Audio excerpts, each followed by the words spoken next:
Hi, everyone, and welcome back to another live session. For everybody here who's on this live stream, who's coming in from the US, I hope you had a good holiday yesterday. I did take off from producing new content and a new video yesterday, and I'll always make those announcements in the YouTube community if I'm not going to produce a new video. And again, I just took the day off because it was Labor Day. So let's kind of dive in. As always, as we're coming into these live streams, we're going to do a bit of a warm up just to allow people to join the session and just prompting and chatting a little bit about the fact that 2023 has been a little bit slow. So in 2022, we always see just a ton of comments before we even got started, but a little sleepier this year, and that's all good. I'm obviously here to support the community and chat through and work through any questions that you have. So as you're coming into the session, please at least just start throwing questions in there. Tell me where you're visiting this stream from, etc. So let's talk about a few items, and then we're gonna jump in here in just a couple minutes as the comments start to come in. So, with every single live session, what I'm looking to do is look for a theme, something that we can chat about, just as it's been a little bit slower, so we have something to talk through. And so as we're heading into the best hiring months of the year, these are really the months. And September, October, November, there's typically more hiring that happens in this month. And one of kind of the small unknowns about these 3 months is it's a use it or lose it philosophy. And so a lot of companies will work on their fiscal year, the fiscal year and the calendar year, they match. And so the use it or lose it, what happens for hiring managers is basically they were given the budget for the role at some point in 2023, but that budget is not guaranteed in 2024, right? So the use it or lose it, if you Google use it or lose it, and trust me, I tried, it's all about like PTO and vacation time. It has nothing to do with what actually happens for hiring managers. And so again, I've experienced this a lot in corporate. Basically, again, if you do not use the headcount, you're going to lose it. So this is a really great time to get hired. There are just a couple of things I want you to keep in mind. Obviously, if calendar year and fiscal year are the same, again, that's the most common model. Well, oftentimes we might be getting a bonus in January or February or March. So that's something to consider and think about. One of the other ways to flip it is, let's say you're going into big tech, for example, like you're going into a company like a Google. You want to get in the door before January because then you would be refresher guaranteed in 2025. And we can talk more about that if you have questions about that.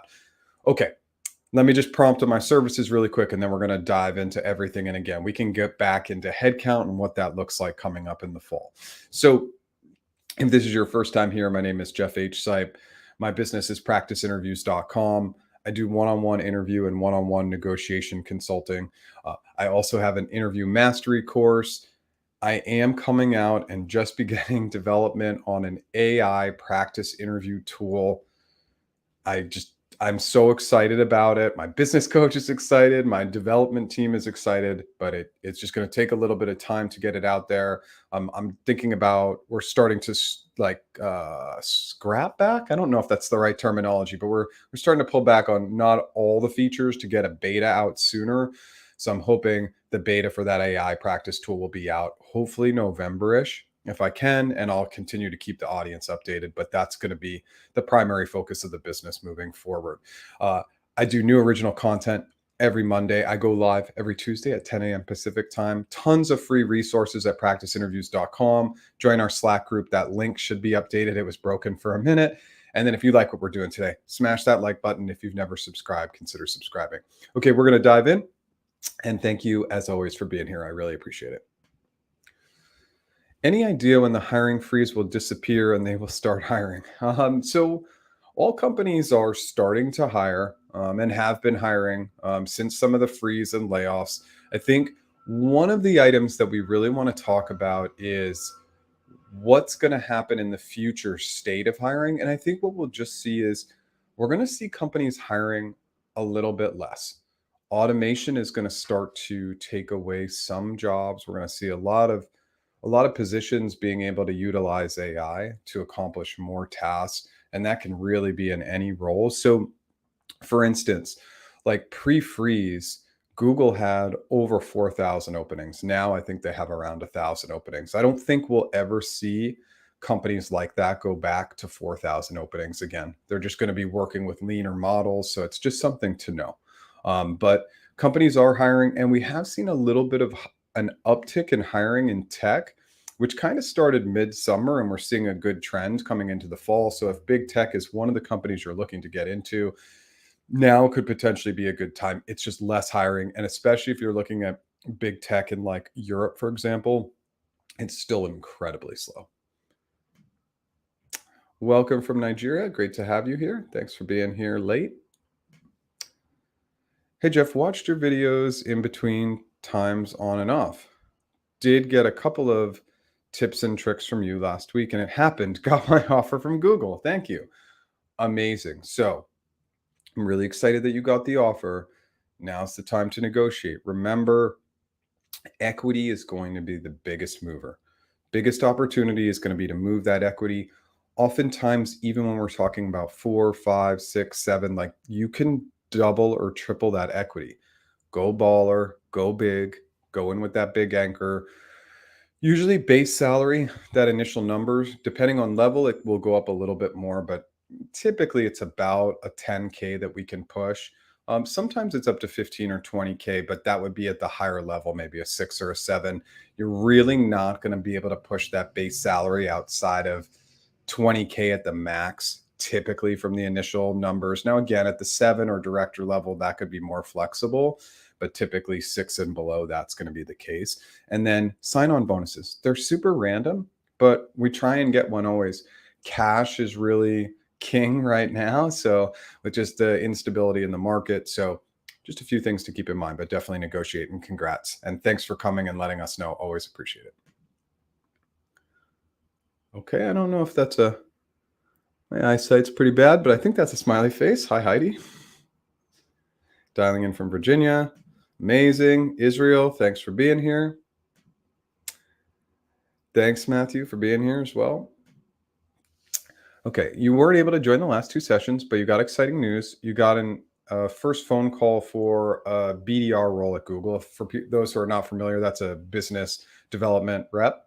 What should I expect and what should I prep for?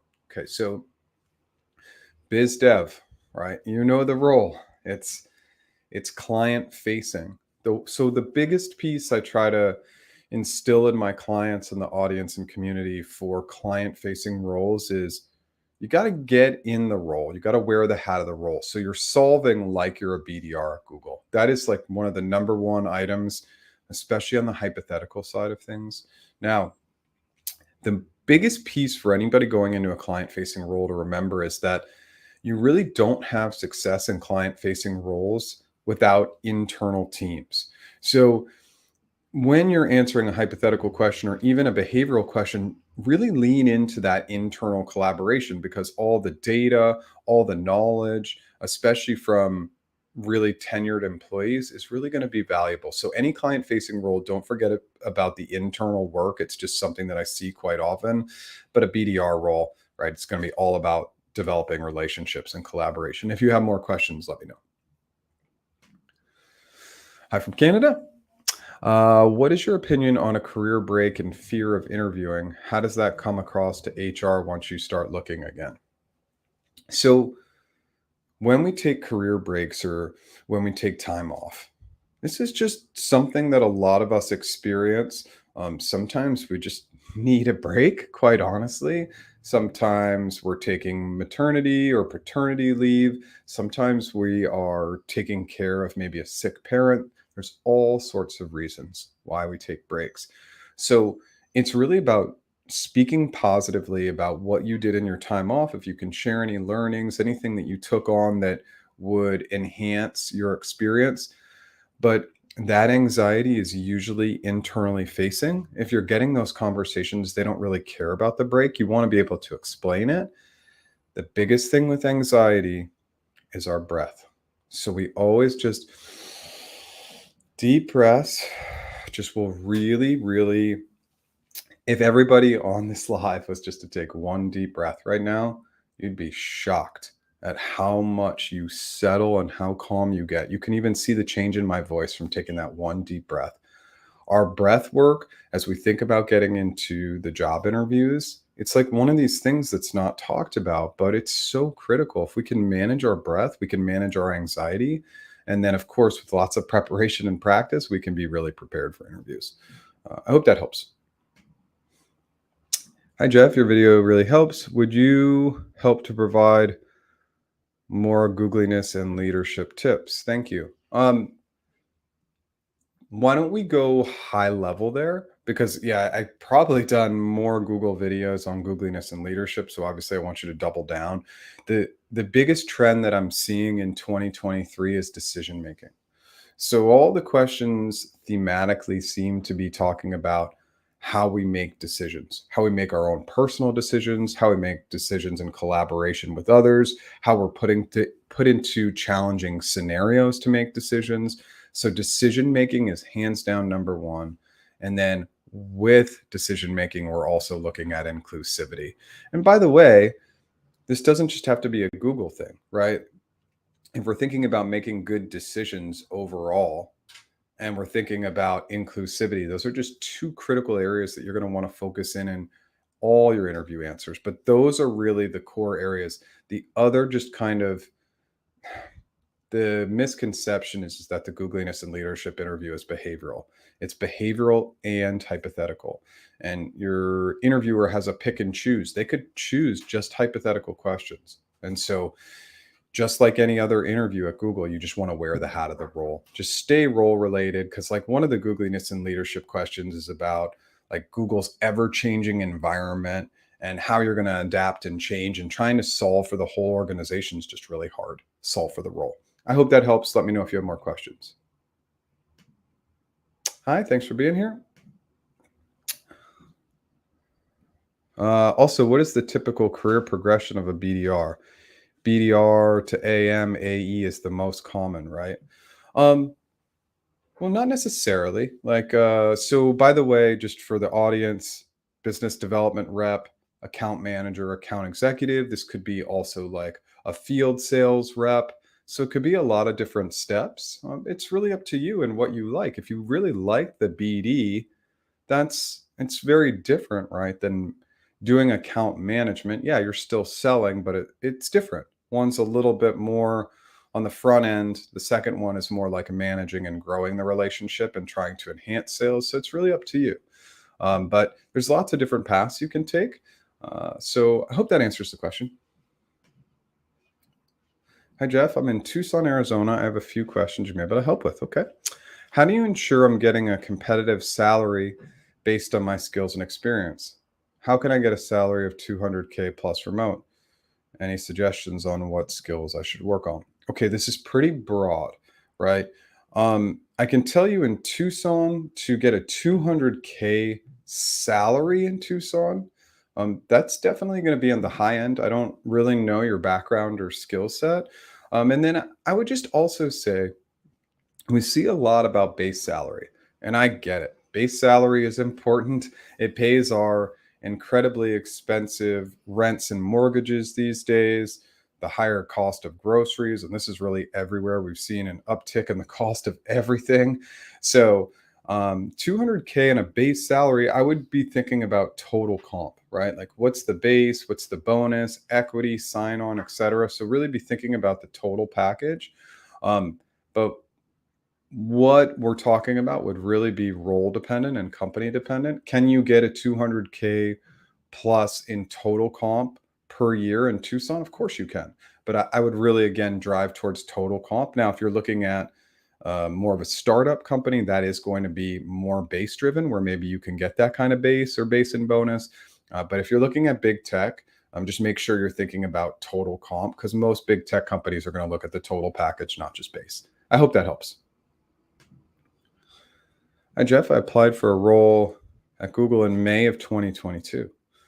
Okay, never heard back from them. I see the same role posted again. Is there any restriction on applying to that role again? No, absolutely not. You can apply again. So let's take a step back. As many of you know, I really think that we need to be doing more networking. It's not that easy. I get it, but applying is low hanging fruit. You are one of the millions of people who are applying to a role at Google. It doesn't mean that your resume won't get seen, that you will not get contacted, but take a networking strategy, specifically a giving strategy, specifically on LinkedIn. So you reach out to who you think may be a hiring manager, like Sue Smith, and you say, "Hey, Sue, I came across this great article on X. I thought I'd share it with you. Have a great day." And then we don't ask for anything. If we use that giving model and repeat it over and over again, somebody's going to come back and ask how they can help you. That is my recommendation. That is the strategy that nobody uses. And I can tell you it works. It just takes some effort and time. Some interview thoughts and questions. Best techniques for telling the my story. Well, that depends on the question, Matthew. So I think that one of the biggest challenges in these interviews is the tell me about yourself versus walk me through your resume. Most people answer the tell me about yourself like the walk me through your resume or walk me through your history or etc. Tell me about yourself, which is probably the most common, is going to be role aligned. So you're going to look for 3 key areas that align with the role. So maybe it's strategy, process, and collaboration. For example, you'll highlight those items and say, "Hey, I've looked at the job description. I think the 3 most important details of the role and what align best with my skill set are A, B, and C." And you can expand on those areas in a couple sentences each. That's tell me about yourself. If they want you to walk you through the resume, you can. If you get a question like, "What's your story?" you can say, "I can give you a snapshot, tell you a little bit more about myself, or I can walk you through my background. What do you prefer?" So there's options. Okay. If that's not clear enough, please let me know. Dallas, awesome. Don, San Jose, my old hood, as most people know. Okay. Any advice for types of questions to ask during informal interviews versus hiring interviews? It depends on your audience, right? So I look at the recruiter interview typically as pretty informal. I mean, I would ask them everything. How long has the role been open? What's the target level? What's the compensation range? What are some of the skills they look for? What are the typical types of questions? I mean, with the recruiter, I'm going to hammer them with everything to get as much data and knowledge as I can, because sometimes you can uncover quite a bit. In any informal chat and any formal chat, I personally have an approach that not everybody agrees with, but we'll just throw it out there anyway. So all the data in science shows that people, when they talk about themselves, they like you better. Why is that such a critical data point? Because so many people in the interviews focus in on questions that are self-focused, right? What are the biggest challenges I'm going to face? What can I expect? I like to flip it. So again, I always imagine my hiring manager is Sue Smith. So I just say, "Sue, what do you love the most about the company? What do you love the most about your role? What do you love the most about your team? Love, love, love." And by the way, typically, informal or formal, your questions come at the end. Typically. So if Sue is talking about what she loves, what she loves, what she loves, and that's the end of the conversation, Sue's going to get off that video, leave the interview room. It's mostly video, obviously, as we know these days. And Sue's going to be like, "I really love Matthew." And she's not going to really know why, but it's a little bit of a trick. And it's just so uncommon for interview candidates to ask about the other person. We want to learn about them. If Sue's like, "This company's doing okay," or "the team's really struggling," then that's good insight for you too to say, "Ooh, is Sue somebody I really want to work for? Why would Sue share this information in a formal or informal interview?" I don't believe everybody loves that advice, but the science and data, I really back a lot of my coaching on science and data proves that when people talk about themselves, they like you more.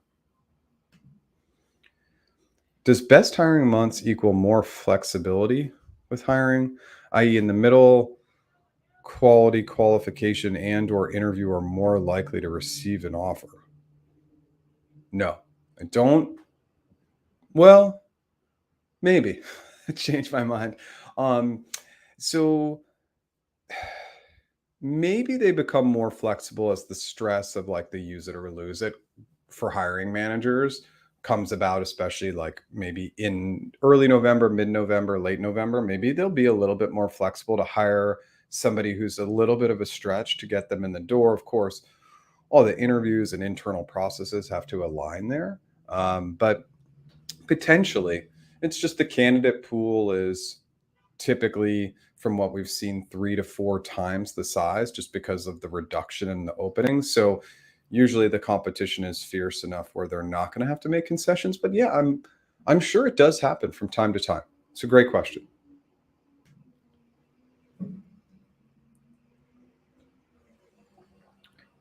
Any idea where international master graduates who need sponsorship can start searching for full-time positions?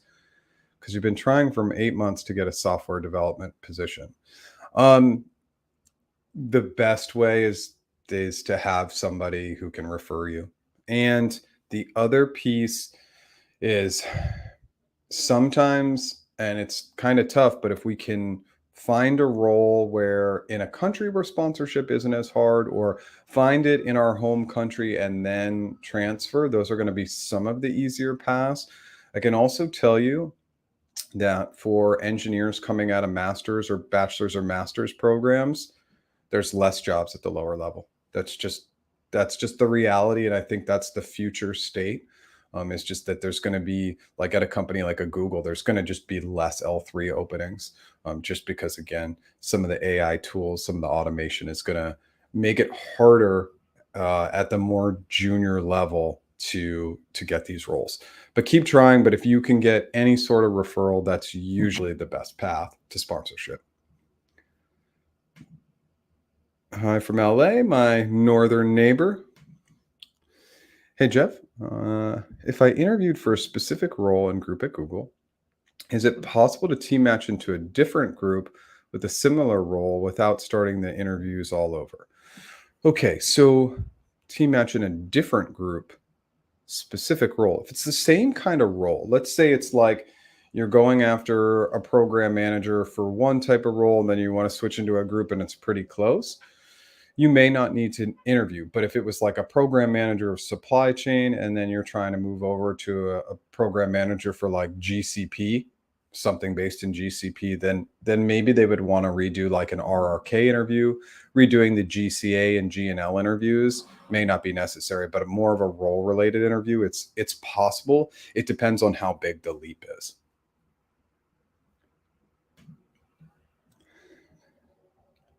When negotiating, you mentioned to put everything on the table all at once.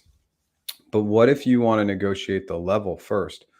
Also, what's your experience in stock for sales roles? Same band as SWEs? Okay, so well, level is not negotiable. Usually the companies that use levels are big companies. Level's not negotiable. Now you can push back on the level, you can ask for additional interviews, but you're not typically negotiating a level. It's typically non-negotiable. Now, of course, you want to ask. And if you're not putting anything at risk and you need to do additional interviews to up the level, that's something that I'm going to recommend 100% of the time. If there's no risk there, of course, we're going to take it, even though interviewing isn't always fun. And after we've gone through the process, we want to chill out. We don't want to focus in on it anymore. Um, Stock or equity for sales, it's not the same band as SWEs. And here's why. Because a sales-based role is going to have a higher bonus target. And so when you look at base and bonus for a sales role, that total could be the same or more than a SWE, just simply because that sales target can be relatively high, or if you want to call it OTE or whatever you want to call it. So no, the equity is typically not going to be as high, but it's dependent on level, company, role, a specific role, etc. Binghamton. Awesome. Okay. I had a good friend who went to SUNY Binghamton, so familiar. Regarding the interview itself, for the first phone screen, I should expect mostly behavioral and hypothetical questions. Um, Expect and be prepared for anything. So much. And like if we're talking about Google or any company, the default globally for most companies is a behavioral lean, right? So we do expect more behavioral questions, but at a company like a Google, like you're going to get behavioral and hypothetical questions, but it's interviewer dependent.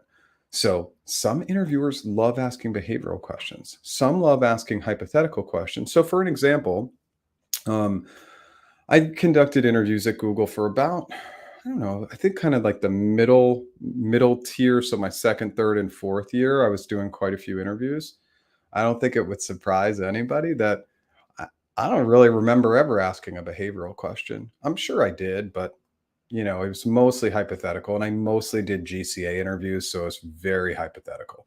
So that was my default. So if you got me as an interviewer, not only were you going to get mostly hypothetical, you're going to get a really tough interviewer. It's really tough, and that's just part of the piece that we can't control. So it's really just important to remember: be ready for anything, and don't be surprised if you get all of one question or all of another question or a mix, because really anything's possible. I have the first three interviews today for Google Public Sector. Any specific recommendations for any of the three interviews, GCA today and others tomorrow? Okay, so public sector. So be thinking about when you answer hypothetical questions, who are you going to support in the public sector, right? Like, who are you thinking about? Maybe a government agency, maybe education. So start to pre plan some assumptions of your client base to get ready for those hypothetical questions. And then on the behavioral side, obviously, you just want to bring your best answers to the table. And of course, if you can double down and have experience in the public sector, that's great. If you don't, that's fine. But that experience, you want to show how you've done it in the past, because that's a good predictor of future performance, and then how you would actually do it in the role. But if you can bring in some of that public sector relevancy, it's just really, really going to be helpful. Let me know if you have more questions. You had your first technical interview with Google, and the recruiter called thereafter to tell me I did well, and you've moved to the next stage. He said I would get a link to book my next interview. It's been close to 2 months now, and I haven't heard back. I left messages and no responses. What would you suggest I do? Okay, so, oh my goodness. Everybody knows if somebody can throw this in here, I don't know why my brain cannot attach to this. I'm going to look this up for you. I know that this is silly to do during a live session, but there's a specific email that you can reach out to if you do not hear back, especially if you've done well in the process. And so I believe it's candidate dash interview dash feedback. But I will follow up and put that in a YouTube comment. But there is a specific email that you can use.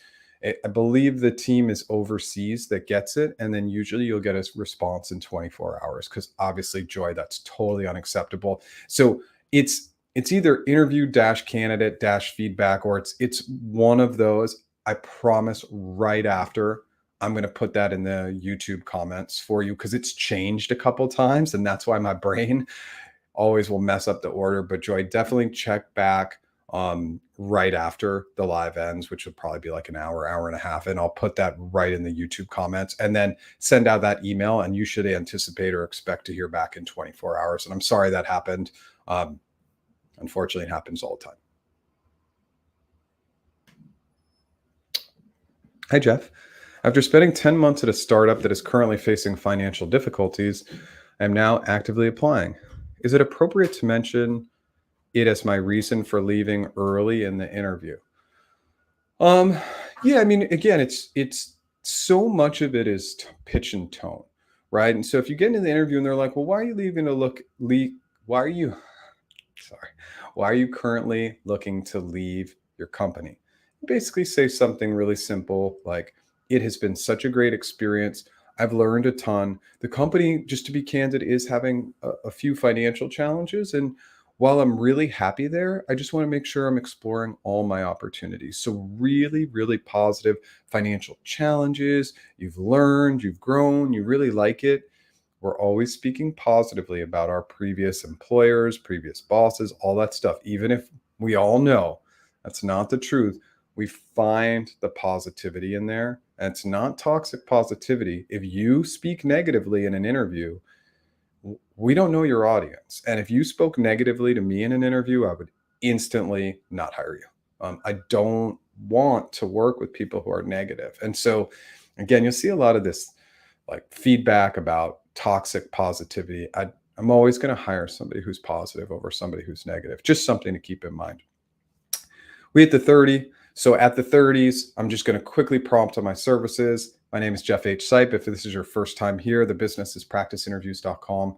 I do one-on-one interview and one-on-one negotiation coaching. Also have a fantastic interview mastery course, AI interview practice tool in early stages of development. I am so excited about this. This is going to come out hopefully in November, December at the latest, and I'll be sharing way more details about how to get on, get some freebies, etc. If you like what I'm doing today, smash that like button. If you've never subscribed, consider subscribing. I go live 10 a.m. Pacific time every Tuesday and back to new original content every single Monday. Hey, Travis. Hi, Jeff. I was told by my recruiter I could move to a non-West Coast location after working on the West Coast for 1 year, but keep my same salary. Have you heard of this before? Nope. No, because I haven't. Now, that doesn't mean that it's not true. We just want to validate that because the vast majority of companies are paying for cost of labor. So it's cost of labor in a given market. So if I need you to work in San Francisco, and then after leaving San Francisco, you move to Omaha, Nebraska, I simply can't pay you that San Francisco salary in Omaha because it's not justified. Because the cost of labor in a market like Omaha is going to just be way, way less. You just need to validate it. And if you are going to accept that offer, I would 100% get that in writing. Okay, so let's go to the disclaimer. I'm not an attorney. I just want to say that you may want to get an attorney to just review that because that's a big deal. If you can move to a much cheaper cost of living, because the West Coast is pretty expensive up and down. Seattle to Portland to anywhere in California, it's going to be much more expensive than a lot of other parts of the country. So just get it in writing. Let me know if you have more questions, but that's really interesting. Hey, Eric, I interviewed for Google Cloud Sales Academy 3 weeks ago. However, they keep telling me that they're still deciding. What does this mean? Okay. They liked you, but they're not 100% sure you're the candidate. Okay. That's all it is. It doesn't mean that you will not end up being the candidate. If they didn't like you, they just reject you. So they do like you. So that's the really good news.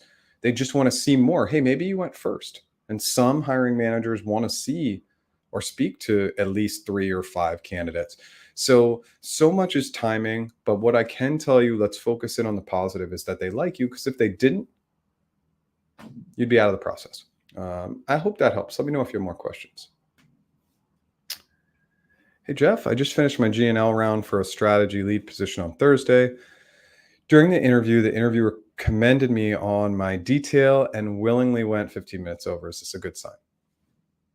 Always a good sign, right? We do not spend more time with people that we don't like. We only spend more time with people that we like. So I always do all the analogies, right? Like, we're at a party. We're not going to spend an extra 15 minutes with somebody who's just constantly talking and not asking us questions or not interested in us. We're not going to go and spend 15 extra minutes on a date if it's a horrible date, etc. So it's always a good sign. It doesn't necessarily mean it will move to the next step, but it's definitely positive. I always think that we check in with our recruiters. If we haven't heard back in 5 business days, check in. You should hear before then, but just can't guarantee that level of organization with recruiters in general. You're welcome.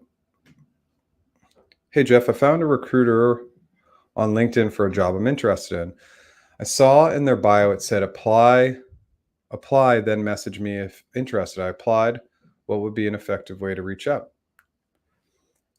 Okay, this is a great question. So I feel like we had a very similar question last week. So apply and then reach out and say, hey, to the recruiter. Let's imagine the recruiter is Jane. Hey, Jane, I applied for X role. Give the exact link. Give them 3 to 5 bullets for why you're a fit. In that link, put your email address, put your phone number, attach a resume if possible, and provide your availability. Why? That recruiter will instantly work with you over others because you've provided all the detail and information up front. They don't need to do any of the work. Yeah, they're going to go back into the system and look at that information. Why not double up on it? Why not make it easier for them? So that's my strong recommendation. Is there anything I can do post final interview to boost my chances? I don't believe so. I don't think that there's a lot we can do after the interview to boost our chances. Now, I only say that it depends. So if it was a big company, probably not. Small companies, startups, yes. So let me go into a story. If you've been here before, I like telling stories because I like business cases a lot. I think it engages the audience. So I had an interview with a recruiting startup in 2010. And they had a couple of open roles, and candidly, they weren't going to hire me. But I followed up. I went into I actually not only followed up, but I went in person and I created a 3-page business plan for that, how they could improve their social media efforts to increase the brand. They hired me that day. So we can get creative if it's a startup. Like I took a very unique approach. It was 2010. I had been unemployed for 6 months, and things were really rolling and getting good. And I felt like I was going to have multiple opportunities, but I wanted that job. And so that worked. So yes, you can, but bigger companies, it's going to be tougher. I hope that helps. Planning to apply for roles starting next month for big tech firms. My question is, if I failed this time, do I have to wait another year to reapply?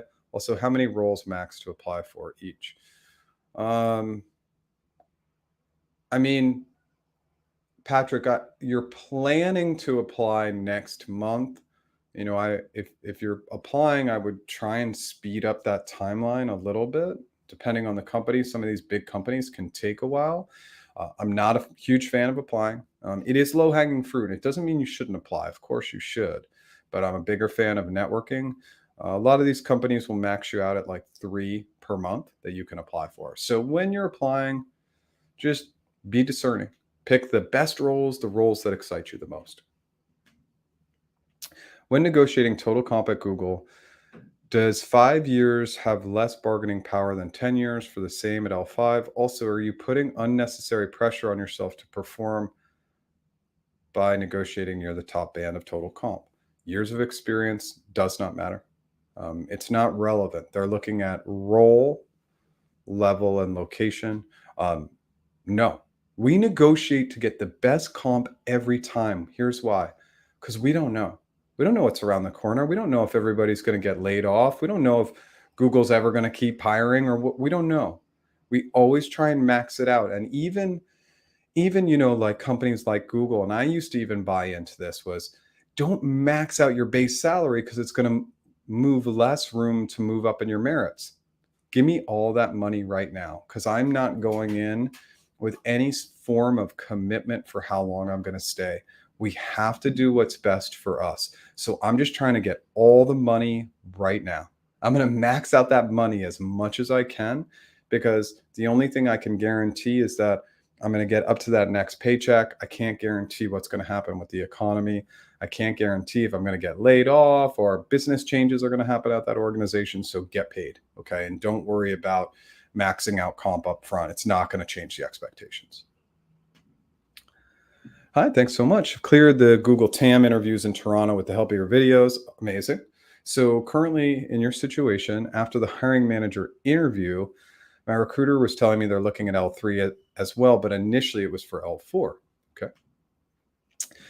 Is this something common? How can I get in with L4 itself? Currently, I'm on a break and no other offer. Also, may I know the TAM salary range? I could see it's close to 200K, including stocks. TAM,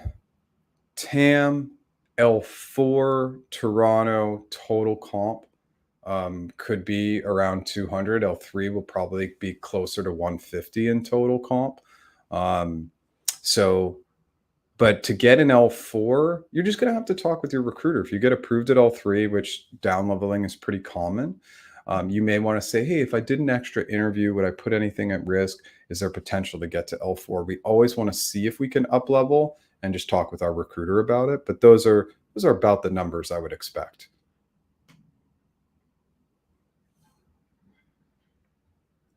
Is it possible to ask a recruiter why you were not considered after an interview?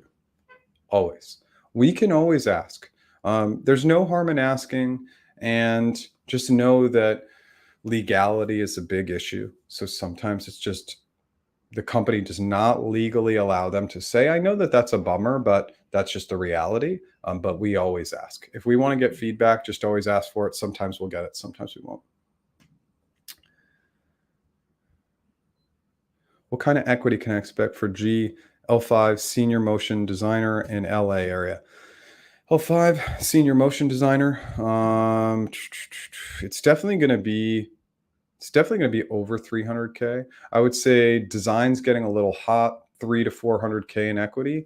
And obviously, if you're coming in and anchoring, I'd be anchoring, probably in the 500s in equity. I don't think it'll go over 400 in equity, but maybe into the low fours. Definitely anchor into the high fives in equity, though. But 300 to 400 would be just the broader range, and probably starting maybe a little higher, 320 to 330, up into the high threes, low fours. I hope that helps. Hi, Jeff from India, currently in Abu Dhabi. Okay, thanks for all the interview prep and videos. Thanks for being here. I know it's getting late. Hey, Jeff, have you seen any data about the distribution between on-site, remote, and hybrid for new positions? If not, any guesses? Well, we're seeing more jobs requiring RTO, which an RTO is return to office. So mostly hybrid. Hybrid is really what they're looking for, but not seeing as much remote in the US, but definitely like in Europe, there's a lot of markets. Like I've heard the market in Germany is like 100%, 5 days back in the office. So the US still appears to be the most kind of remote and hybrid friendly, but we're definitely seeing a push to return to the office.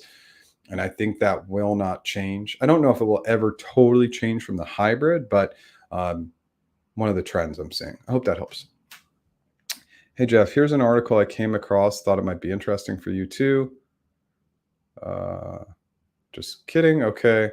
But on a serious note, you have been advocating for this approach for a while. So I can't see the article. I think StreamYard's going to prevent you. That's the third-party tool I use to stream on YouTube and LinkedIn. I think it's going to block the article. So is it likely that recruiters and HMs will see through this approach and starts expecting something new in the future? Not that this is anyhow wrong. I like the give first approach, but don't want to make other person feel awkward. Okay, so I'm not sure what you're referencing. So LK, if you just want to throw in like the concept or idea, I'm happy to cover it. But I think what's likely happening is StreamYard, the third party that I use to stream, is probably just blocking the article. How much does a referral help? Referrals are typically the most valuable getting in the door. So referrals, typically, most companies will have a little bit of like white glove, right? Like, so it'll be like a little higher touch. Referrals are taken very seriously, as they should be. Every single organization should strongly push referrals. Companies want to hire people that they know are good without even having just to rely on the interviews, which are really, really unpredictable, right? So many factors. Now we can coach and get around some of those factors, but not all of them. So referrals are really important at coming in the door. Later in the process, how much do they play? Typically, if there's an edge case where it's like it's really close and they're not sure, the referrals can tip the scale positively. Experience, education. Experience is greater than education always. Is this correct? Is there really important education for TPMs these days? I'm a PMP consultant, CSM, and you have a master's in computer science. Okay. Currently studying blockchain, AI, and data analytics. Okay, so um, experience will always trump education. There's going to be some roles where really specialized education is really important, right? And a lot of these like big tech companies, a PhD becomes the differentiator, but less so for masters or bachelors these days. So yeah, I'm always going to take experience always. That's my personal opinion, but I feel like that's the case for most roles for most companies. Hey, Jeff, quick question. I love QQ as quick question, by the way. I love that. It just shortens things. I have multiple referral options.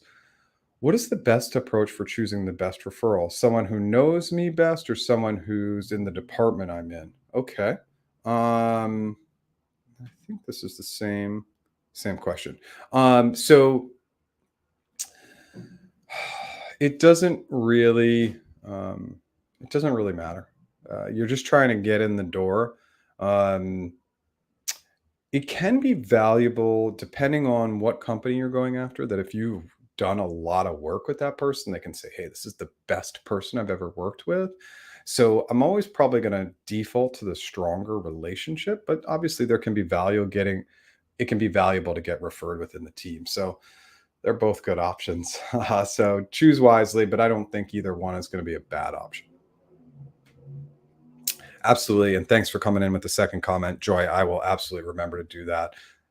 My brain for some reason cannot put those three items together. And it has changed once. And I think that's what now I get confused at what it actually is. But I'll put it in the YouTube comments right after. Do you know what the typical base and OTE for a BDR at Google? I can answer questions about comp, like broadly answer questions about comp, but it is critical that I have the level and location. Otherwise, any information I give you is going to be totally useless. I did Meta's full loop for PM last July. Recruiter said the team felt you did well, but we require time to see which opportunities best match your background. We paused at the debrief phase, and then the recruiter then since ghosted me, despite me checking in once per month since December.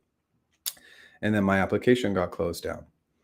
Now I see PM job recs open up at Meta. How do I reinitiate?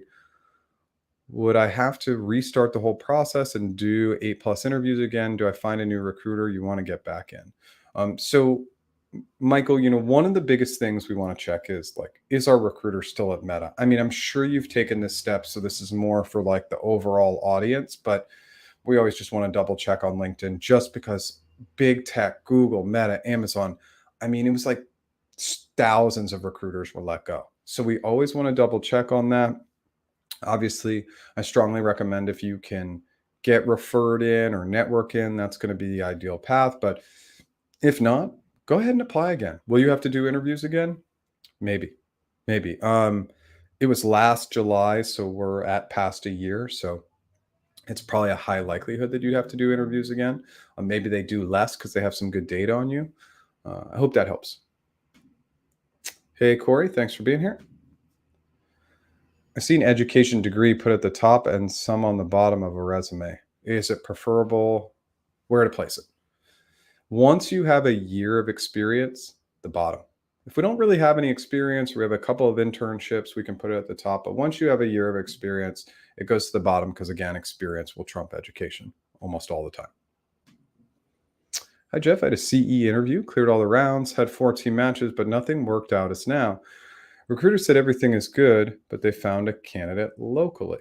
Okay. I'm trying to get in outside of my country. Any tips to make it successful? Unfortunately, there are no local roles. No, I mean, I'm really excited that you were able to get 14 matches, knowing that you had to get sponsored. That's a really good sign.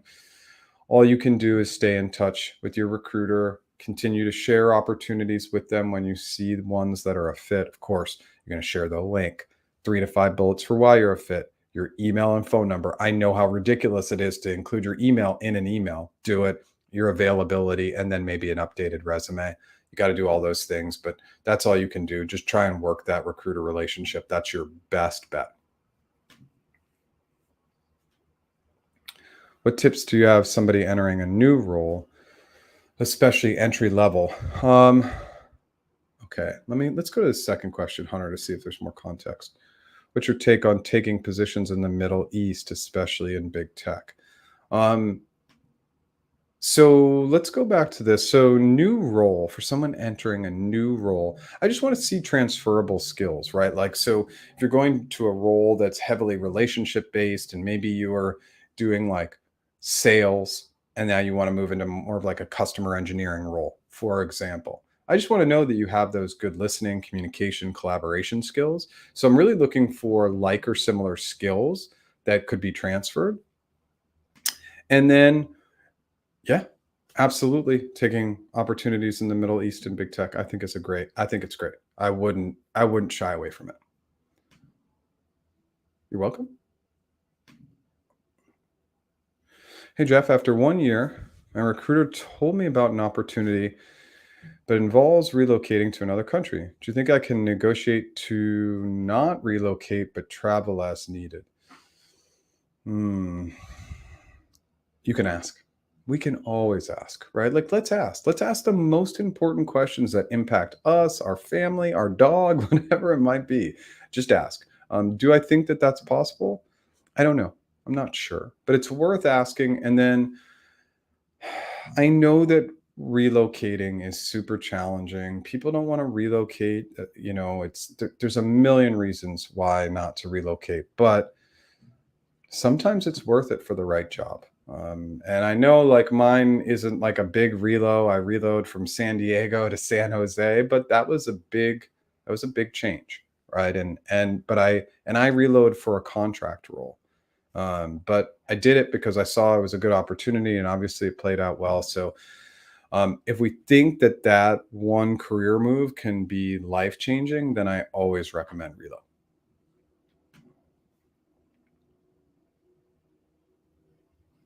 Sorry, small region addition, Dublin, regarding typical base and OT. Level is still missing, though. I just need your level as well.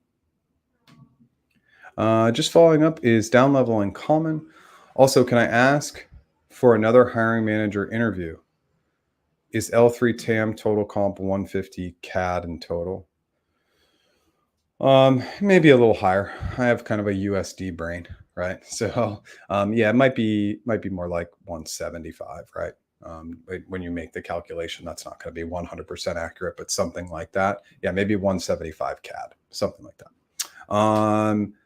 I I don't know that I would ask for another hiring manager interview if they've identified a team and they like you, and you're currently looking for work. Hiring managers can be fickle, and you just need to be careful. Okay, so tread lightly with trying to find another hiring manager. Hey Vikram, hey, just dropped in to say hi. I'm still so grateful for all the helpful content you provide.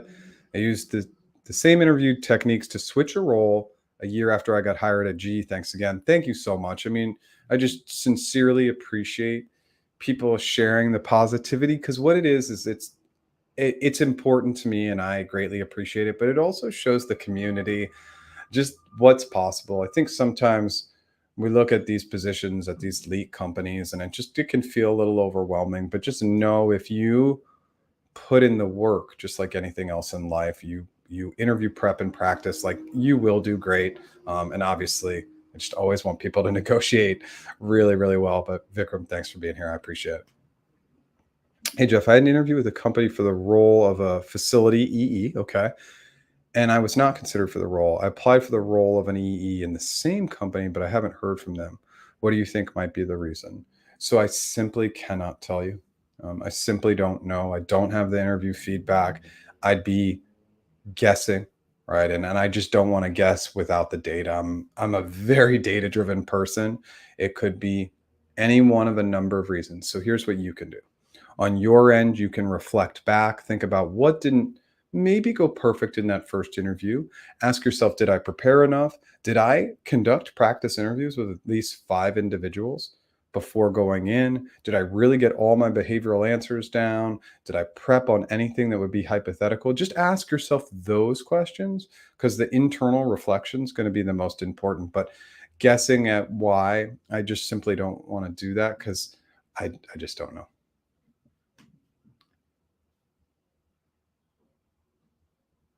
Whoa. What are the likely questions to come from Harrod's sales associate Hirevue interview? I have no idea. I mean, if it's Hirevue, I would assume more behavioral questions than anything else. I think that's kind of what I've seen thematically. So just be ready to have great behavioral answers, but be ready for everything. But I have no idea. I've never even touched this role. My whole default is I'm prepared to answer behavioral, hypothetical, and then depending on the role, technical, estimation, questions just based on the position, right? So, but I think Hirevue, if I were to guess, Hirevue probably leans behavioral. That's the one piece of advice I can give you. Okay. What do you think is a good anchor for an L5 hardware eng in the Bay Area? Brian, I know we are, oh, we're not that far behind anymore. Come back and let me know if there's any specialty, because I saw a really unique case for this, where the comp was quite high, but it's because the hardware role had an AI component. So just tell me a little bit more about the hardware role, and I can give you a more accurate assessment. These weekly sessions are extremely valuable. Thanks for that. Very grateful for your commitment to doing this and answering so many questions. Thank you. Yeah, and I get value out of this too. I get value. I kind of get a pulse from what's going on in the world. I get value in just community engagement, right? Like all the positivity that comes through. So I get as much, if not more, value than the community gets. And I do like showing up. It's been a really slow year, but these lives have picked up. So there's definitely trends. I have more clients. The lives are picking up in attendance. YouTube views are up. Everything rolls with the amount of open positions. So it's not a huge uptick, but it's a little bit of an uptick. So maybe it's a 20 or 30% uptick that I see on my end. Hey, we'll take it, right? We want to see and follow all the trends and the signs. And so, yeah, thanks for showing up. Keep showing up. Keep asking great questions. Applied to a job on LinkedIn. After filling in the info, it wants me to video record answers to several answers. I've never seen this before. Is this common? Should I even do it? Yes, you should. Why not? This is going to become more and more common. There have been tools out there that pre-record your answers, like Hirevue that was just mentioned. They've been around for almost 10 years, probably. I would guess 10 years. So these tools have existed for a while. We are going to see more of this. We're going to see more of AI, automation, upfront interviewing coming through. We just got to be ready for that. We have to be ready to interview with nobody. We have to be ready to interview with AI. It's just the changing interview space. I like it. I think that we need to remove all the bias of interviewers who are not motivated to show up, uninterested, lazy, hungover, whatever they might be. I kind of like that this is happening. So I would say, Don, get after it, and see how it goes. And provide us with feedback. Let us know how it went. Jeff, outstanding live session. You'll be back next week. Give some feedback on your interviews. Awesome. Good luck. Wear the hat of the role. Practice and prep. Dive in. It's going to be critical. Hi, Jeff. I have an interview for Google Fiber next week. Okay. GCA and Gfiber values and leadership. Do you know if there are major differences between Google and Gfiber interviews? There are not. They look very, very similar. So just follow the course, follow the path, right? And you'll do great. But no, Fiber interviews are very similar. They're pretty much the same. Hey, Jeff. Hope you're good. Any tips on how to prepare for the cloud technical resident position? Yeah, so the biggest thing to remember is you're coming in as a technical resident. You're not supposed to know a ton about the cloud. This is your opportunity to come in, and if for anybody who's not familiar, a resident position is going to be like an apprenticeship or an internship, but usually resident positions, they're a rotational program typically. I'm not sure if this one is, but that's the one I'm the most familiar with. Behavioral lean. You're probably going to get more behavioral questions than anything else. Double down on those great examples, especially if they're from school projects. Maybe you had a position at school, like a treasury or a VP or something like that, where you were running a program, all things to consider. And then I would just say, up your cloud knowledge a little bit, right? Just up your cloud knowledge, learn a little bit. It's going to be really, really valuable for your success. Okay. I hope that helps. Let me know if you have more questions. Do L4 to L6 roles at FANG have the ability to transition to remote after a few years of being local, or is it a pipe dream to ask? Definitely not a pipe dream. Everything is dependent on the company, their policies. A lot of times it's a hiring manager. Like the company might have a policy. The hiring manager is like, oh, just work from that location. It's fine. And there's no set amount of time. It could be after 3 months, 6 months, 1 year. It doesn't necessarily have to be a few years.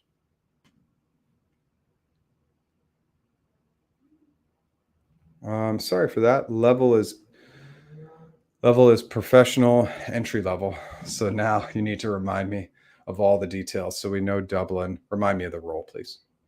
Sorry for all the back and forth. Please pick my question. I don't know what that is. Is it common for big tech to sponsor in the US for H-1B?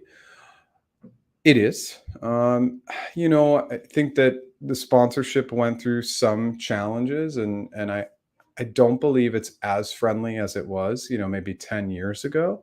I think it's also a little bit challenging, just because there's less jobs, just less availability, right? So, just something to keep in mind. It doesn't mean that you shouldn't keep trying, though. Okay. Okay. Dublin, BDR, entry level, early professional. So we're going to go BDR L3. I have seen BDRs hired as an L3. It's less common, but sometimes they'll hire an L3, L4 BDR. Dublin. So you're definitely going to have an OTE. BDR roles, actually, I've seen all sorts of common OTE or like bonus targets. Usually, I think BDR, sometimes the bonus target can go up to 100 to 150% of base. But your total comp coming in Dublin year one, you're talking about around 100, low 100s. And that's euro. It's going to come in right around 100 in total comp for year one. Remember, tech in Europe, the only market in Europe that pays great for tech is Zurich, but Dublin, where there's a ton of tech, obviously, because it's tax friendly. London, these markets that are pretty expensive aren't going to pay great, but obviously it's a great way to get in the door. BDR, the actual target bonus, it's I don't know. It depends on role. I've seen different numbers, but typically it's going to be around 100%. I've seen a very common bonus target at like a company like a Google is 42.86, but that's for more technical sales facing roles. I hope that helps. It's not maybe super accurate, but around 100K ish in total comp is what you should be looking for.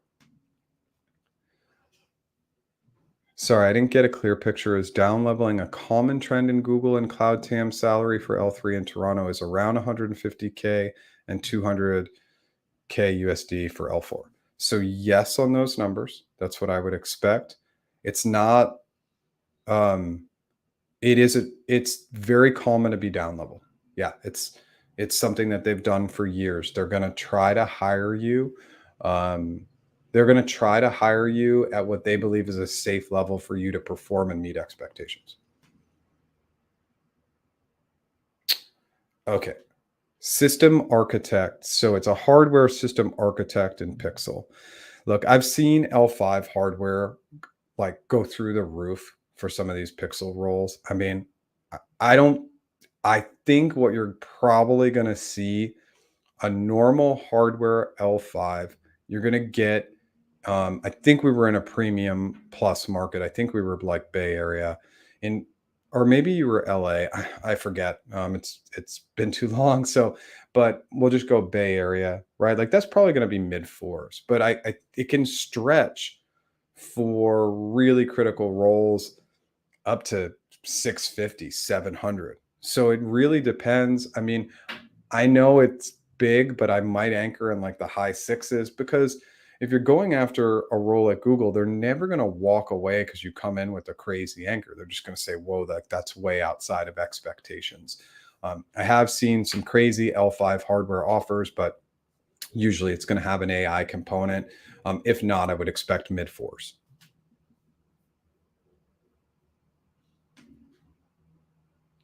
Not AI related. Okay, thanks for that.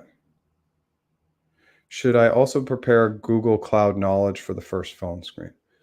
If you are going into a GCP facing role, your competition is going to learn GCP. They're not going to be GCP experts, but they're going to be pretty good. So if you are going into a cloud facing role, and this isn't just for Google, but for AWS, Azure, Oracle, IBM, any of these companies that have cloud services, learn their cloud platform because it's going to be really valuable in hypothetical questions like at Google when you're talking through and you say, we might really want to double down and look at their data. So if we're utilizing BigQuery or going even further and utilizing Looker, we might do A, B, and C. And so while recruiters will tell you that you shouldn't be able to know it, you don't need to know it, speaking common language is something that builds connectivity with our audience. So I always think that you should be learning the tech, especially cloud. You should have some knowledge, whether it's going to be compute or storage or networking. You should go to their testimonials page. So like for Google Cloud, you can go to Google Cloud testimonials to just learn how it's applied, read some of those use cases, all really valuable. Recruiters are always going to say you don't have to be an expert, but they're not actually interviewing with the person who is an expert and will just naturally connect with you if you bring the concepts up. Not forced, but if you bring them up. Okay, we're out of questions. I'm going to roll into my sum up, but if any additional questions come in, I'm happy to hang out and answer them. That's what I'm here to do. If this is your first time here, again, my name is Jeff H. Sipe. The business is practiceinterviews.com. I do one-on-one interview and one-on-one negotiation coaching. I also have a killer interview mastery course, and I will be releasing this year an AI practice interview tool. I'm just so pumped about it. I have put a ton of work into it behind the scenes before the development even started to figure out everything. So it's going to be great. I've tested all the competitors and I already know what I have is going to just kill the competition. I just need to get it developed and get it out there. So I'll continue to keep the audience updated on that. If you like what I did today, smash that like button. If you've never subscribed, I go live 10 a.m. Pacific time every Tuesday and new original content every Monday. I have a Google Cloud sales resident on-site interview on the 25th. The recruiter said they will give me a decision this week, but delays it till next week. What does this mean? Don't worry about it. You cannot control those delays. You've already controlled doing what you can do, which is doing great in the interviews. So now you just need to stay in touch with your recruiter. That's all you can do. Any idea of the compensation levels in Europe or Finland? L2 or L3 facilities technician, can we still get sign-on bonuses? So they don't really hire. L2 is not really a thing. I guess technically maybe like an internship or apprenticeship could be classified as L2, but really you're looking at L3. Compensation levels for a facilities tech. I don't know the Finland market well enough.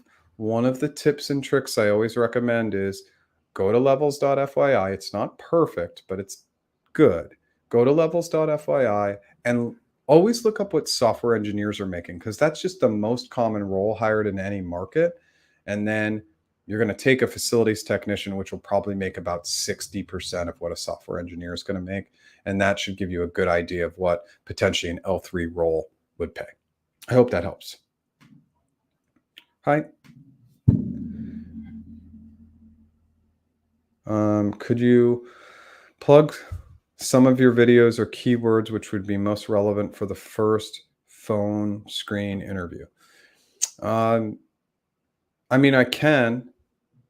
I mean, I think that there's so much content on my channel now. We're at over 350 videos, but I would say look at the stuff that's most recent. That's probably going to be the most helpful. Remember, I'm just like the community. I learn and grow every day. So the content, in my opinion, keeps getting better. I did a recent video on the perfect behavioral answer. I think that will really help. Really watch some of those sample answers for hypothetical questions to see how in the weeds I get. Watch some of those chat GPT videos to learn how to fill in the gaps of your behavioral answers and create great like go-to clarifying questions and frameworks on the hypothetical side. Those are some videos I would plug. Thank you, Jeff. Your videos and live sessions are really great and helpful. Thanks for doing this. Thanks for being here. Thank you, Jeff, for your videos. It's really helpful in preparing for the interviews. Thank you for being here. Thank you for making good videos. Thank you for being here. How many candidates are typically identified for an on-site or last round interviews? Maybe 5. It's usually not more than that. Usually, I always think like maybe 10 people get into the initial interview, half get bounced at that, then 5 make it into the on-site or virtual on-site, and then they're usually picking one from there. That's typically how it works. Nail the on-site interviews. Thanks for your help. Amazing. Make sure that once you get that offer, you negotiate. Always remember, though, negotiating at different companies means different things, right? So understand their negotiation strategy first. One great resource that I like to recommend for finding insight is teamblind.com. If you haven't been there, check it out. Hi, Jeff. I had an interview for a Pixel TAM. Okay, last year, however, couldn't make it. Now I'm having a phone screening call for TPgM Pixel. Does the previous feedback can impact on the current role? Well, it appears that it had a positive impact because obviously there was probably enough good data in there to give you an opportunity. Now, TPgM and TAM are very different roles. TPgM roles are usually internal facing, where TAM roles are external facing. The good news is TPgM roles pay a lot better than TAMs, about 20% to 25% better. So that's the really good news. But really focus in on program management skills, internal collaboration skills, because a TPgM is going to be internally facing. But TPgM is a better role than a TAM role, in my opinion. What are they actually looking for in hiring committee? They're looking to see that you can perform in your current role, but also have impact for the future. They've seen a lot of interview feedback, so they're experts in the interview feedback space. So they want in the interview feedback for it to confirm that you're a good match now and for the future. That's basically what they're looking at. What are questions that shouldn't be asked by a candidate when the interviewer looks for questions? Questions should just have a positive tone. Again, going back to earlier in the session, my strong preference is if the hiring manager or interviewer is Sue Smith, what do you love about the company, the role, the team, the work? We're getting them to talk about what they love, what they're excited about, and then the interview ends and they're feeling positive. They'll feel more positive about you. Just don't ask really challenging questions. One of the most common questions is, what is the most challenging part of this role? That is going, what are the biggest problems I'm going to need to solve? It's like problems, challenges. It's just, it's bringing me down at the end of the interview. It's going to feel weighty at the end. They're going to feel heavier. It's really light to talk about them, ask them questions. Again, that's why I'll always default to that mode. So I'm still confused by this. Pick your question. I'm really not sure what that means. Again, I'm happy to answer your question. I hope that I did, but I'm not sure what, please pick my question. And obviously there's just a little bit of a delay in the answers coming through just because I'm always a little behind. Hi, Jeff. I'm from the UK. I have my first recruiter phone call coming up. Can you please run through the stages of the interview for technical solutions architect role in London? You're probably going to have usually technical solutions Typically, it's only 3 interviews. It could be 4, but typically it's a GCA, RRK, and G&L interview. It really could be 2 RRKs, right? Like you have that initial phone screen, and then they maybe double down on RRK. It'll be 3 or 4 interviews. The RRK is going to be a mix of technical, behavioral, and hypothetical normally, and then the G&L and GCA will be pretty straight up. I hope that answers your question. 3 or 4 interviews, though. During behavioral interview, how do you handle questions about situations that have never happened? Like, tell me about a time you missed a deadline when you've never missed a deadline. So we always want to pause and look for the bigger theme, right? So the bigger theme is about a time where you made a mistake or made an error. So you may say to your interviewer, let's say our interviewer, Sue, as always, we just say, Sue, I've always worked with fantastic people that have always helped me achieve and deliver on time. But I did have another area where there was a bit of a hiccup, a bit of a challenge. I'd love to describe that scenario if that's okay with you.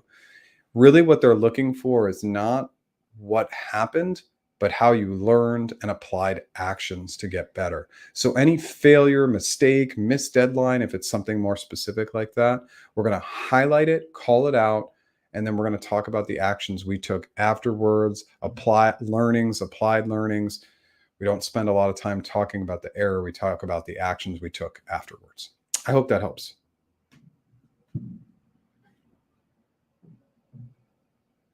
So it's best to ask them questions about themselves, like what's your favorite part of working for Google or stuff like that. Yes, in my opinion. Not everybody loves that, and I can't guarantee that every interviewer will love that approach. All I'm taking with that philosophy is knowing that the data and science backs that people like talking about themselves. The more a person talks about themselves in a conversation with you, typically the more they like you. And that's the only data I'm going off of. I cannot guarantee that everybody loves those questions, but that's my default mode.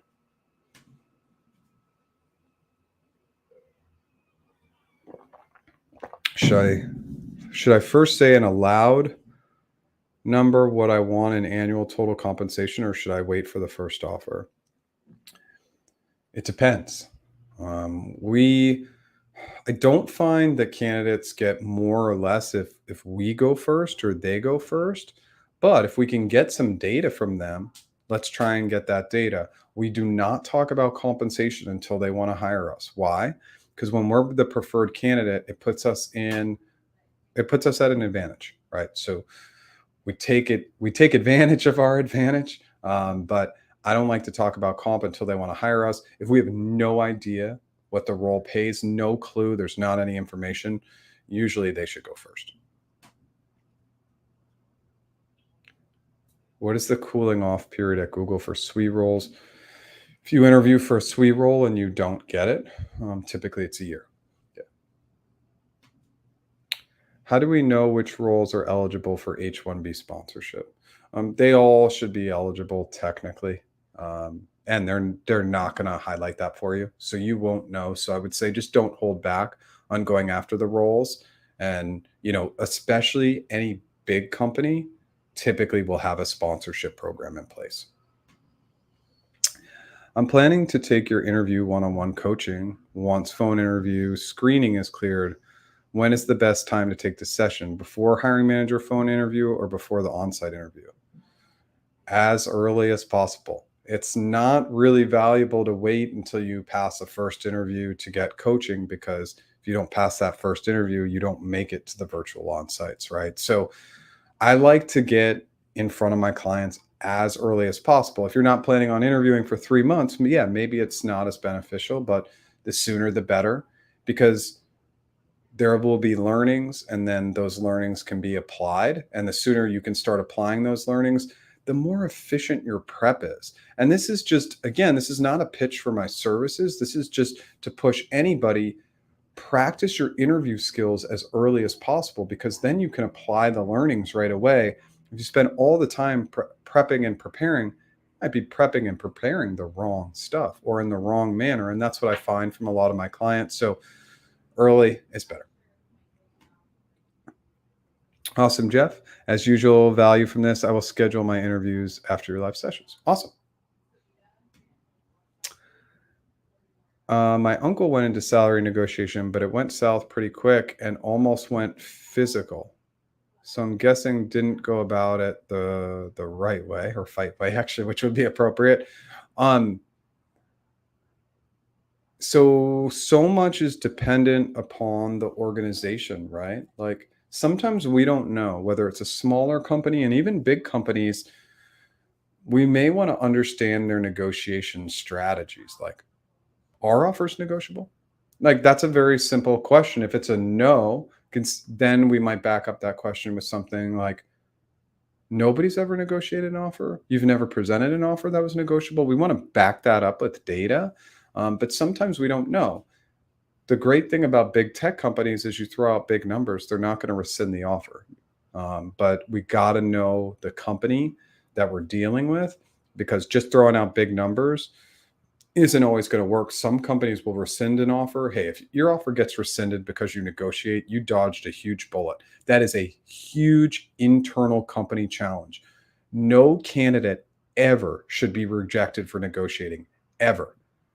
It should just be on that person who they're negotiating with to say, I'm sorry, maybe it was my fault that I didn't communicate well. This offer is non-negotiable, or this is well outside of our range. Can you come up with something more reasonable? If they just reject you because you negotiate, that company has no idea how to run their business, and they've probably lost multiple great candidates for taking that strategy. Hey, Jeff, as I'm quite new to the tech industry, as I'm in the financial industry, any tip to network with recruiters from Google?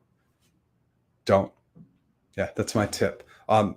You won't get anywhere with recruiters from Google. You are trying to identify potential hiring managers on LinkedIn to network with, and you're not asking them for a job. You're saying, hey, I came up with this. I found this recent article, within the last week, on this really cool AI trend in your space. I just wanted to share it with you. Here you go. The challenge with trying to network with people, and we're pretty much networking on LinkedIn exclusively, right? And asking for a job is that's how 99% of people approach it. Be the 1%, give first. It's a different strategy. It feels different. And typically people who give, that other person on the other side may want to give back to you. But networking with recruiters, I 100% recommend against it. Unless they put in their profile, network with me, then of course. But most recruiters will never respond to you. And absolutely, if we ask them for a job, they're not going to respond. And I can just tell you, when I was at Google, I mean, hundreds and hundreds of messages a week. Here's my resume. Find me a job. Can you get me a role at Facebook? I wasn't at Facebook, of course. So, it was a very like low hanging fruit, like shoving their resume to me, or just like constant messaging. Find me a job. Find me a job was probably the most common message I got in the 5 years I was at Google. So it's just recruiters just get so sick of it that they rarely respond. So we go after hiring managers. How do you think one should go about prep for interviews? I feel like I scheduled it too early. The number one thing, if we're not prepared for an interview, is we reach out to the point of contact, hiring manager, recruiter, and we say, I've been really busy at work, or I just simply have not had enough time to prepare. Am I putting anything at risk by delaying these interviews by a week or two? It's just a simple question. They might just say, look, you got to take the interviews. Okay, now we know, but we should ask. Ask in a really kind manner. That's my recommendation. You got to prep by putting in the time. Got to get your behavioral answers down. You got to get your go-to clarifying questions, frameworks, and pre-planned assumptions down into a cheat sheet. You have to practice. Tell me about yourself, all those things. And you have to practice with other human beings. If you're not, any interview or career coach will tell you that not practicing beforehand is the biggest way that people make mistakes. They just don't know what they don't know. You're welcome. Thank you for that. I will wait for Google's offer. After that, what is the best way of negotiating? Okay, so anchor high. And I do have a lot of negotiating videos that I recommend you watching, but like, let's say they come in at they come in at 100, and I'm just making up numbers. They come in at 110K USD. I might counter and anchor with 187, 530. And you can use the free offer template in the free resources section of practiceinterviews.com to work through those numbers. But the reality is that you just want to anchor high with Google. Google will not rescind the offer if you go high. So just make sure you're going in high. Equity is the biggest mover always. So go high on the equity. Most of my experience is as a project manager. You're interviewing for a TPM role. How do you relate one with the other? By the way, love your videos, Jeff. Thank you for this. Yeah, Jorge. I mean, like basically the project manager role and program manager role, they're similar. Projects tend to be a little bit smaller scale while programs tend to be larger scale, but a lot of companies have project manager titles where they're really program managers. They just still call them project managers. I still feel like program manager is a relatively new title, like in the last 20 years or so. So just think about all the transferable project management skills. That's going to be the most important. I hope that helps. If you have more questions, let me know. Is Google Switzerland role as hard to crack as compared to other locations? It's the same across all locations, but if you're going to go get hired in Zurich, it's the best paying market in Europe. So I recommend it. Sometimes I see in the requirements that you legally need to be allowed to work in the US. Is that sponsorship related? Yeah. I don't know that would necessarily stop me because they can make it so you're legally allowed to work in the US. So I don't know. It's something to watch out for. It wouldn't necessarily stop me, but just see if that's showing up in all their job descriptions. And if that's consistent, then it doesn't really mean anything because they do sponsor. Super helpful on the networking tips. You'll follow my lead. Awesome. And I'll just tell you, I give advice. So if you go to practiceinterviews.com, there's a free resource. It's a networking tracker. 99.9999 or 0% of people ever do what I recommend from a networking perspective. I just know I've been through this song and dance for years, probably the last 15 years. I've been trying to teach people networking skills. It's not the easiest work, but it works. But you just need to track all your networking efforts. If you can, it will be much more impactful and yield way, way better results than just applying.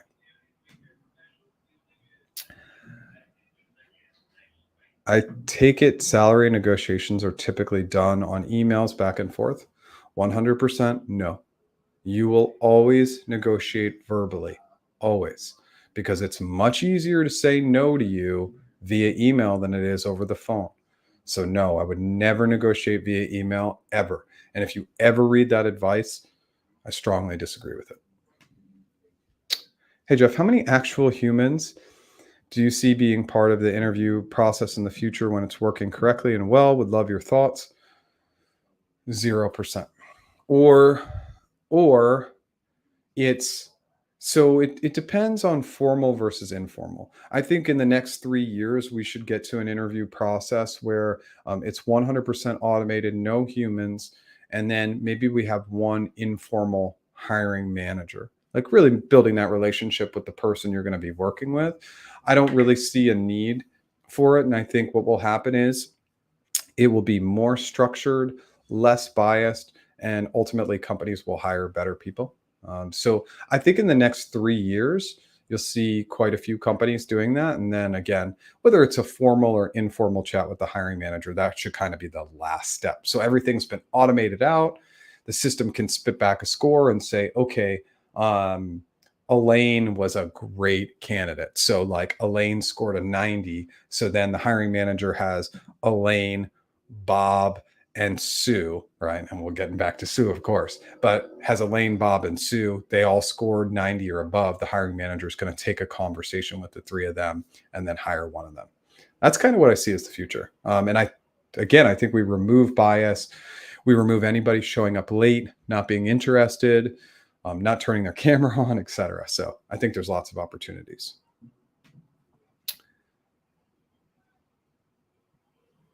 So if I postpone the interviews on Thursday to next week, will that leave a bad impression? I can't tell you whether it will or it won't. right? You just want to, if you're really feeling not ready, you just need to ask. But I can't tell you from an impression standpoint because I'm not them. But if you're not ready, you're probably putting more at risk by taking the interviews if you're not ready, as opposed to trying to delay and get more time, especially that additional weekend that you would get if you push to next week. But I can't tell you the impression. It may leave a bad impression. It's possible. You got it right in Switzerland, had to pay around the globe. Our openings comparatively low as compared to other locations, especially Europe. The openings are incredibly low across Europe right now. So it's not the best market right now for big tech. For technical judgment questions and Pgm fundamental questions, while content is important, how much time to give an answer? Is 7 minutes too much? Should answers be less time? So it depends on the type of answer. For behavioral answers, my ideal is 3 to 4 minutes, 30 to 45 seconds on the situation and task, 2 to 3 minutes on the actions, and 30 to 45 seconds on the results. Think of your behavioral answers like a sandwich. We want the middle of the sandwich to be robust. Meat, veggies, both, whatever you eat in your sandwich, we want that middle of the sandwich to be filling. And that's the way I want you to think about your actions. So really focus in on your actions, specifically what you did and how you did it. Now, on the hypothetical side, nobody can really give you a time because the goal is to create a lot of back and forth. So sometimes those answers can be 10 to 20 minutes, but you never really in a hypothetical answer. The one key is I really wouldn't try to talk for more than 2 to 2.5 minutes at a time. Otherwise, you are going to lose your interviewer. So like solutions should stay around 2 minutes. And then at the end of the solution, you could say to your interviewer, Sue, hey, we could dive a little bit more into X or Y, or I can go back to one of those initial concepts I mentioned in Z, and we can talk a little bit more about that. Where should we go next? And so you're creating this nice back and forth. So the goal is to have multiple solutions and take those answers into the 10 minutes plus category, but not over 2 to 2.5 minutes in the solution. I hope that helps. I'll definitely check out that network resources and definitely keep you posted with my progress. Awesome, Patrick. I would love for somebody to actually do it and hit like 50 to 100 networking reach outs. If you can do that, there may need to be some sort of giveaway or like to bolster you or push you, because I just want to see it. I just don't ever really see it. So definitely try.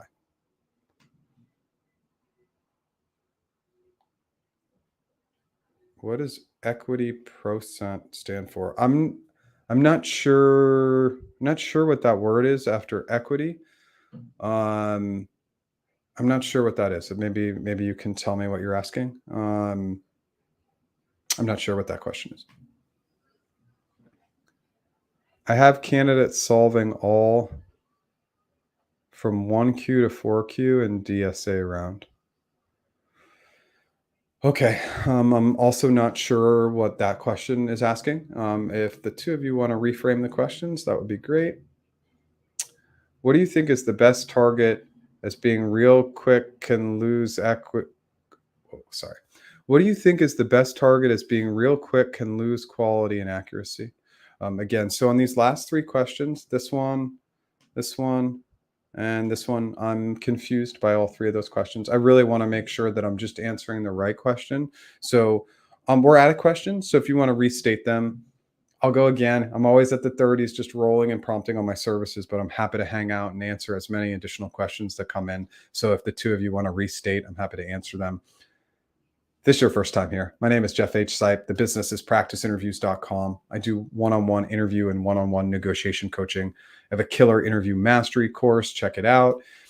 I am coming and I'm in early stages of development of an AI interview practice tool. What the tool is going to do, and the differentiation is that it's going to get into specific components of the answer and teach you how to improve those components right away. So it's not going to give generic feedback. Now, that will be an option to just get an overall generic feedback. You'll have an option to really see what the ideal answer looks like, but it's an opportunity to rework specific components of your answer so you're improving in real time. Go check out any of the tools out there. They're just giving very cookie cutter generic feedback, I want to make the feedback so specific that you are going to get better instantly.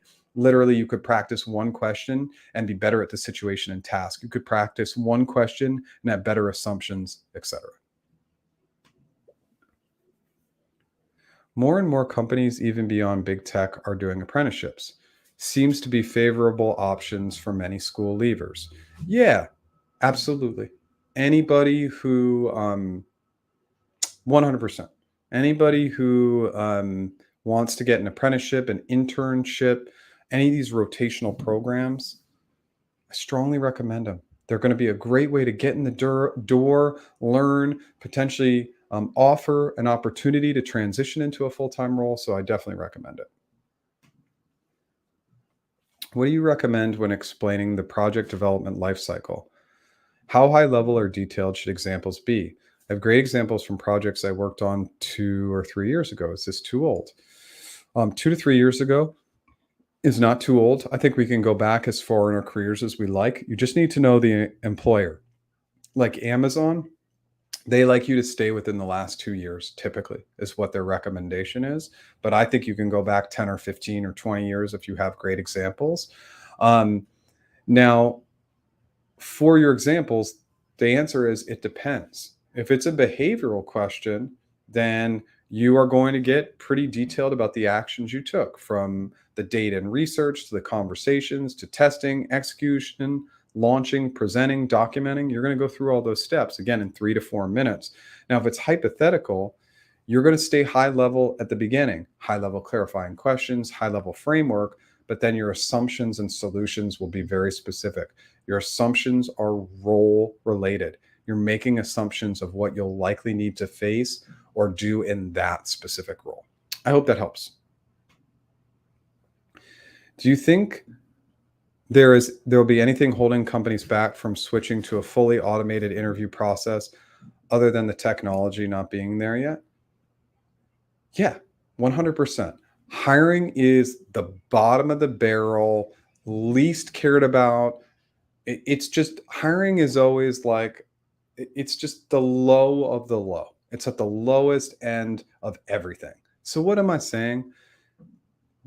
There's going to be just a little prioritization on automating hiring because that's always the case. I think that this could be done today. And the challenge is you probably have some people in talent acquisition leadership that are trying to protect their people from automation. And that's an awesome thing. Like, of course, I love leaders who are protecting their people, but the reality is that this protection is just not impacting the bottom line for these organizations. They could automate out a lot of this stuff today. And again, I think some people know I unsuccessfully tried to build a corporate side of my business to help companies with their hiring processes. And what I found is, as many case studies as I did to highlight where all these companies had major challenges, they didn't care. And so I think a lot of companies, you'll see people in talent hanging out for a long, long time. It's going to be the trend that once a few companies implement this and implement this successful, that the pace of other companies doing it, you'll see it pick up quite a bit. But no, I think that there will be huge obstacles and challenges because people are going to say that people are actually helping the interview process, where their bias is just absolutely sometimes crushing the best people from getting hired. Is a junior simple front-end React dev in demand enough in Canada? I mean, an FE React role, I still think that those are good roles. I just think we're seeing less junior level devs hired in today's landscape. I thought that the first phone call would be fairly easy, manageable, and I won't go into depth besides the role related questions. But after being here, I feel like I'm mistaken. We don't know. We don't know. And this is not to make you nervous or give you any additional anxiety. We just don't know what's going to happen in that first conversation. I want you to be ready for anything. It could be super casual. It could be super formal and difficult. We just don't know. So I want you to always be over prepared. That's just always my advice. But again, I don't want you to put anything at risk either by trying to push the interviews. You can just ask really casually. I'd love to get a little bit more time, but if I'm putting anything at risk, I'm happy to roll with interviews on Thursday. Just a real nice email to the hiring manager, recruiter, real casual tone. Hey, Juan, hi. Great to see you as usual. A New York insight, how these hiring months will be with RTO policies. Not a New York. Any insight on how these hiring months will be with new RTO policies? Again, September, October, November, there's almost always an uptick. I'm seeing it on my end. And that's just because it's the use it or lose it. Hiring managers have a role budgeted, and if they don't actually fill it this year, they might not get it next year. And that's one of the biggest reasons why we typically see an uptick this time of year. I hope that helps. I've seen inner experience where candidates solved one question DSA all the way to even 4Q. What should be the ideal speed? Target no of questions as being too fast may mess accuracy and quality of code. So this is just a really important data point. So you're using abbreviations, right? That in the moment aren't connecting with me. And so again, it's just a really valid data point that I want the community and audience to know is when communicating and speaking with any audience, we're going to call out those items. As basic as they may seem to us, they could confuse our audience. We're trying to use simple language. Once we've made that initial connection, then we can use the abbreviations. Like I'm not a coder. So these questions are ultimately not landing with me. And so again, if ideal speed on any answer just depends on the depth of the question. And so sometimes the goal is to only answer one question in the interview, or sometimes it's going to be to answer multiple questions. A lot of that is dependent on who's interviewing you. So I hope that answers the question. But again, it's just a great data point to remember that you're interviewing with humans. And like even me, my human brain, anybody who's shown up here before, I'm really bad with abbreviations. It's just not a skill set for me. So when coming in and providing that data, we always want to speak in the most common language, and that will help more people connect with us, just in general. What is a good way to portray a project that was failing before my time, but when I took it over, my team turned it back up? I know being positive is key. So you would say something like, I had a great opportunity with the team to collaborate and turn around a project that had some challenges. Great opportunity, turn it around, challenges, collaborate. So you're just going to bring in a lot of positive words, but those are always usually good examples. At a recent Google interview for a cloud technical residency program, can you help me with which type of GCA and leadership questions to prepare? I cannot, because I can't predict what those questions will be. What I can tell you is just what's typical, right? Technical residency program, GCA interview, if they're telling you have to go through a GCA, okay. I mean, that seems a little challenging for a technical residency program, but GCA, typically, I'm casting a wide net here.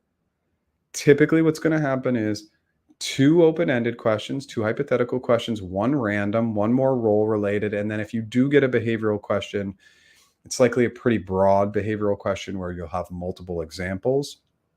When answering hypothetical questions, wear the hat of the role. Answer like you're in the role. It will help tremendously. And then leadership questions, they're just all going to be around decision making.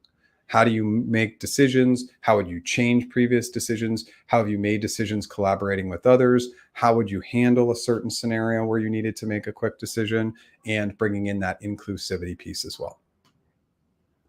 Thanks, Jeff. Do you think there is a push for return to office and new hires will be subject to it? 100%.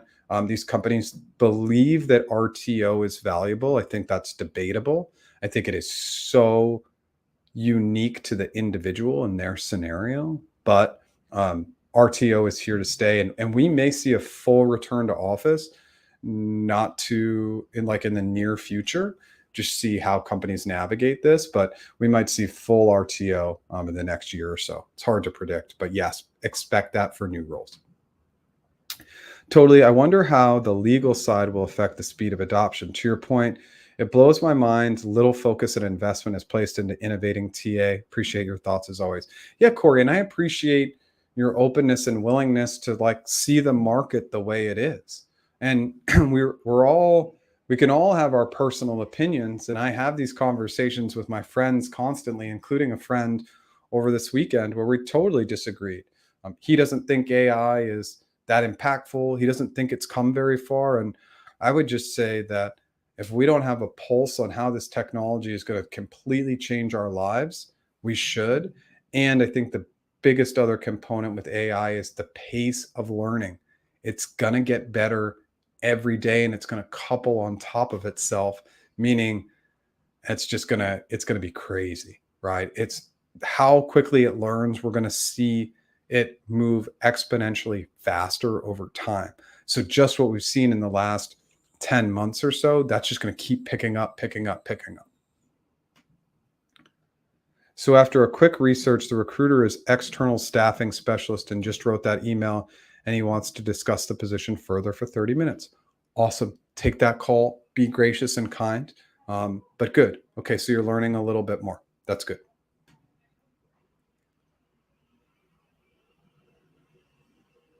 Okay, this is clear. How much equity percent can be in Google? How much do they pay in equity? So when you're thinking about the total percentage of the offer, the equity is sometimes going to make up, 40% of the total comp, 30, 40, 50%, depending on the role. So it's a high percentage.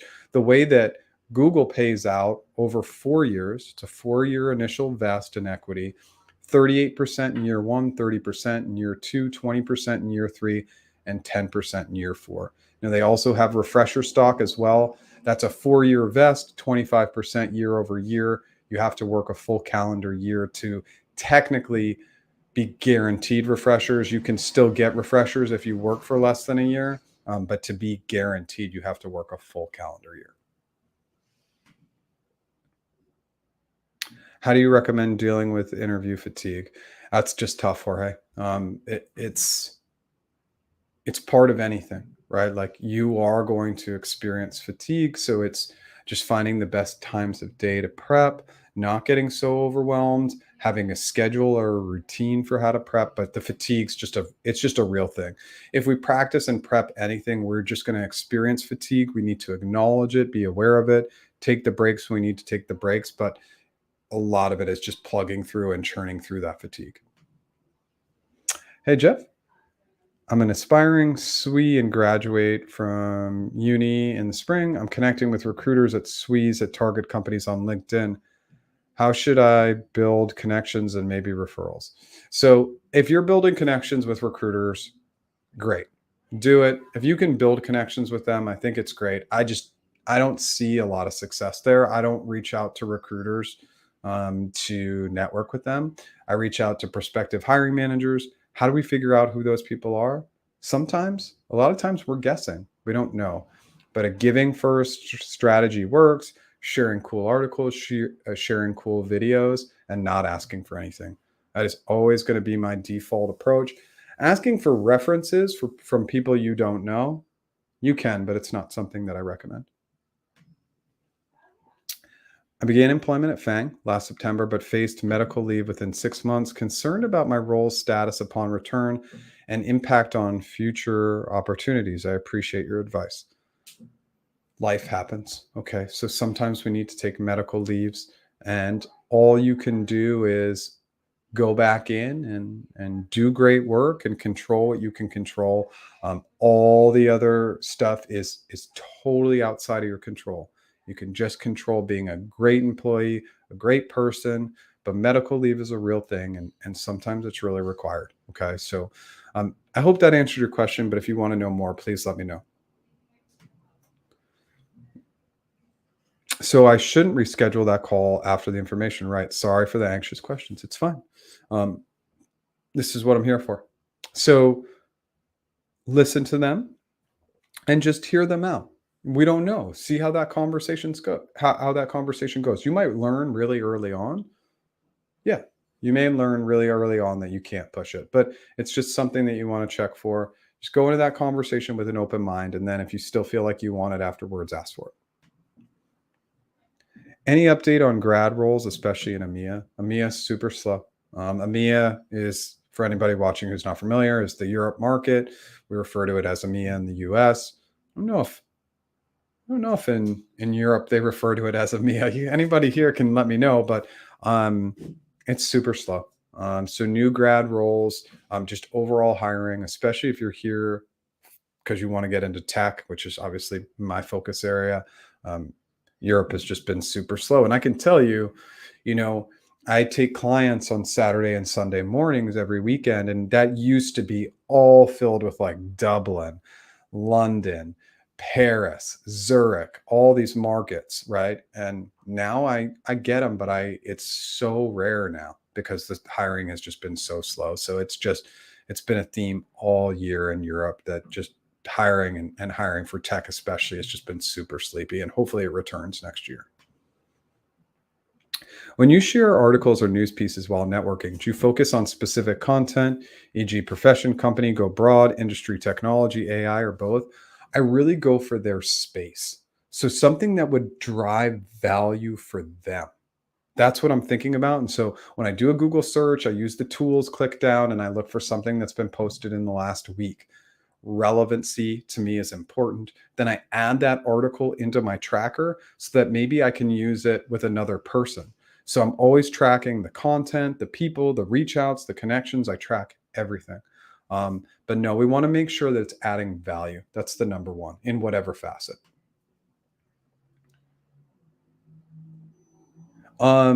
So do you have a recommendation for ChatGPT prompts to help with resumes and networking?